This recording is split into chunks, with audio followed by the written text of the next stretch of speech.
I think I think right now we're like at the beginning of crypto and all that other stuff. But I feel like, man, like I think the thing that kind of solidified crypto and everything like that was Tesla. I forgot the amount of money they paid for crypto, but they put a lot of money into the crypto market and they bought a They whole bunch invested of a lot. Bitcoin. And Yeah.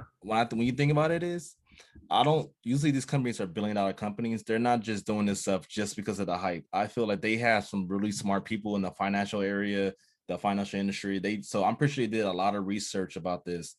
And if they're making that type of risk, I'm going to make that type of risk because you're thinking Yeah, about, man, exactly. You they're know, very smart. Those people are way smarter than any of us, man. So if they're making those type of risks and stuff like that, they know something that we don't know. So it's yeah. definitely something to look into. Like I said, it's not advice, but it's something for me that I'll definitely want to add on to, especially the early wave while people are like kind of iffy on it.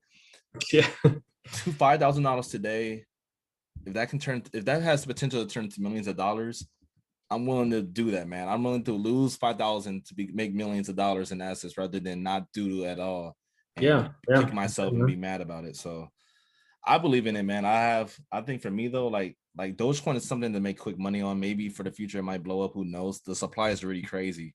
But Yeah, and that's the bad thing about it. The supply and yeah, demand, man. The supply keeps going up, so the demand keeps going down. That's why Bitcoin is such at a crazy price, bro, because it's never gonna cap past 21 million. So that's why it yeah, keeps going up, you know. So the more people that want it, the more their price is gonna keep rising up, you know. man. So like I don't really like Dogecoin for long term. That's not in my long term portfolio. I think in my main three right now is Litecoin is number one, Ethereum is number two, and then my last one is it's not XRP, it's another one. I think it's one of those other ones. Is it I think it's Cardano, something like that. It's one of I don't know, those. yeah. And those are my main three. Obviously, Bitcoin would be part of the main three, but at this point, I just buy like very minimum of like whatever I have like chump change out of buying those first three, I put it into Bitcoin because I know it's gonna be worth something eventually. Like they say, Bitcoin's pretty much the gold of this industry. Yeah, big Then they time. say Litecoin is the silver, and Ethereum is I forgot what they refer to Ethereum, but Ethereum is up there too. But Ethereum is not really apparently like when you do research, Ethereum's not really made to be traded like a currency. It's usually they Yeah, say it's like for contracts or something like that. I gotta get more educated on it. yeah. But like this whole industry is crazy, man. Like